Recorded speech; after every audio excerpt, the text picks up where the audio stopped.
नमस्कार, आप देख रहे हैं राजधानी एक्सप्रेस। मैं हूं रोशन राज।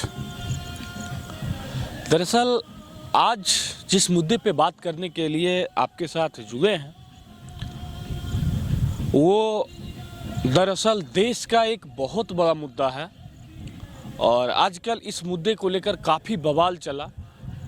देश की सरकारी संपत्तियों को भी काफ़ी नुकसान पहुंचाया गया तमाम नौजवानों के जरिए। उस मुद्दे पे बात करने के लिए आपके साथ जुड़े हैं। दरअसल वो मुद्दा है अग्निपथ। सरकार जो सेना की बहाली है, तीनों सेना में, चाहे वो थल सेना हो, जल सेना हो या फिर वायु सेना हो, तीनों में अग्निपथ नाम दिया है। अग्निपथ के जरिए अग्निवीरों की बहाली ली जाएगी और जिसमें जो नौजवान है वो 4 साल तक के ही नौकरी कर सकेगा। आपको ये भी बता दें कि 6 महीने का इसमें ट्रेनिंग मिलेगा नौजवानों को और 4 साल के बाद रिटायरमेंट होगा। इस मुद्दे पे देश में काफ़ी बवाल हुआ और देश में तो छोड़िए, पूरे बिहार में जिस तरीके से बवाल मचाया गया तमाम नौजवानों के जरिए, तमाम छात्रों के जरिए, हम तमाम उन नौजवान और उन छात्रों से पूछना चाहता हूं कि क्या आपके ट्रेन जला देने से, आपके द्वारा भाजपा कार्यालय को तोड़ देने से, बीजेपी नेताओं पे हमला करने से, क्या ये जो योजना था अग्निवीर का, क्या ये वापस हुआ? केंद्र सरकार क्या इस योजना को वापस ले ली? आखिर इसका परिणाम क्या आया? आपको ये भी बता दें कि लगभग 718 लड़के जो आज जिनके ऊपर एफआईआर किया गया है, उन लोगों का जो कैरियर है कहीं ना कहीं अग्निवीर तो छोड़िए, गुटखा वीर भी बनने के लायक नहीं छोड़ा है। अब बताइए कि उन तमाम नौजवानों के अंदर जो आक्रोश भरा, जिसने भी भरा, आखिर वो तो अपना कुर्सी पे एसी रूम में बैठ के आराम फरमा रहा है और उन नौजवान जो उनके बहकावे में आकर देश की सरकारी संपत्ति के साथ जो उत्पात मचाया, क्या इससे आपको कोई बेनिफिट मिला? आपने क्या लिया? आपने एक बदनामी लिया। जो देश की सेवा करना चाहता था वो देश की संपत्ति को नष्ट किया। आपके ऊपर एक बहुत बड़ा धब्बा लगा। आप देश की सेवा के लिए, माँ भारती के सुरक्षा के लिए आप देश के वो नौजवान, वो वीर सपूत बनना चाहते थे और उपद्रवी बनकर रह गए। आखिर क्या मिला आपको? और देश के उन तमाम नेताओं से भी मैं पूछना चाहता हूं, चाहे वो पक्ष के हो या विपक्ष के हो, नौजवानों के साथ आपने जो खेल खेला है, इससे नौजवानों को क्या मिला?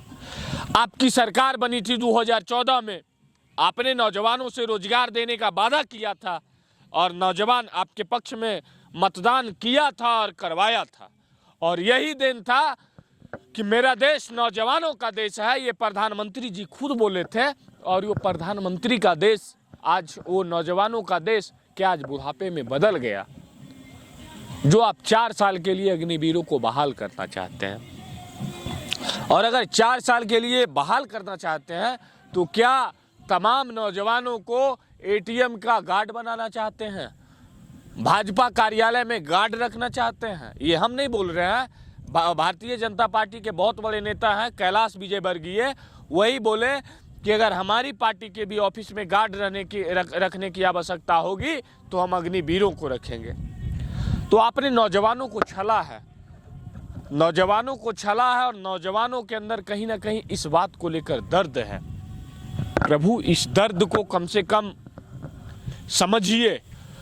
कुछ छात्र ऐसे भी हैं जिनकी पूरी प्रक्रिया, बहाली की पूरी प्रक्रिया हो चुकी थी, फिजिकल हो चुका था, मेडिकल हो चुका था, रिटेन हो चुका था, मैरिड बन चुका था, और उन नौजवानों को भी आज तक ज्वाइन नहीं करवाया गया था। गुस्सा इस बात का भी था। लगभग आपको बता दें कि बिहार में नवादा, शेखपुरा, लखीसराय, ऐसे लगभग 20 जिला में इंटरनेट भी बाधित कर दिया गया था, जिससे कि आम लोगों के जनजीवन पे भी काफ़ी प्रभाव पड़ा था। अब बताइए कि आम लोगों की इसमें क्या गलती थी? आम लोगों को सरकार से कहीं ना कहीं उपेक्षा रहता है। आम लोगों को भी यही उपेक्षा है कि मेरा बेटा पढ़ेगा, मेरा बेटा पढ़कर नौकरी करेगा। देश की सेवा करना चाहता है। बड़े बड़े आजकल देखते होंगे सोशल मीडिया पे बड़े बड़े जो वायरल सब्जेक्ट है, अब बाप से पहले होगा बेटा रिटायर। तब बताइए, बाप जो पहले फौज में है उसका बेटा उसके बाद फौज में जाएगा और वो रिटायर होकर चला आएगा, और बाप अभी तक देश की सेवा कर रहा होगा। शायद उस समय उस बेटा को क्या लगेगा कि मेरा बूढ़ा बाप बॉर्डर पे देश की सुरक्षा कर रहा है और हम रिटायर हो गए। खैर, जो भी कर रहे हैं आप अच्छा कर रहे हैं, लेकिन असामाजिक तत्वों से भी जो कहेंगे, असामाजिक तत्व क्या बोले, उनको एक उपाधि दे दिया गया सामाजिक तत्व, कारण कि उन्होंने देश की संपत्ति के साथ छेड़छाड़ किया, देश की संपत्ति को नुकसान पहुंचाया। और यही है कि जो नौजवान, जो लड़का देश की सेवा करना चाहता था, आज उसके आगे लग गया सामाजिक तत्व, उपद्रवी टाइटल लेकर घूम रहा है। आपको ये भी बता दें कि सरकार का जो नीयत है शायद नौजवान लोग अब समझ चुका है, अब आगे बताने की क्या आवश्यकता है। जैसे भी हो, अगर नौजवानों को विरोध करना है तो अपने तरीके से करें, आराम से करें। अरे जो किया है, जो रक्षा मंत्री है, प्रधानमंत्री हैं, आप उनके कार्यालय पर जाके कीजिए, उनके घर पे जाके कीजिए, उनसे शांति तरीके से वार्ता कीजिए।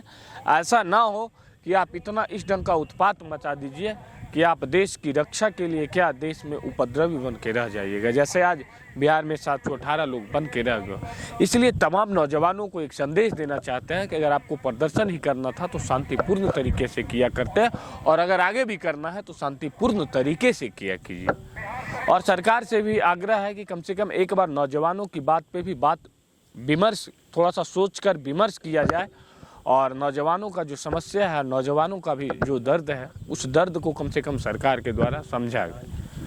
और अगर आप नहीं समझिएगा तो आप इस देश के उच्च ओहदे पे बैठे हुए आप हैं, आप इस देश के प्रधानमंत्री हैं, इस देश के रक्षा मंत्री हैं, इस देश के वित्त मंत्री हैं, तमाम लोग हैं। आप अगर नहीं सोचिएगा तो कौन देश की इस तमाम समस्याओं को समझेगा। आप इसी तरह देखते रहिए राजधानी एक्सप्रेस, और मैं हूँ रोशन राज। धन्यवाद।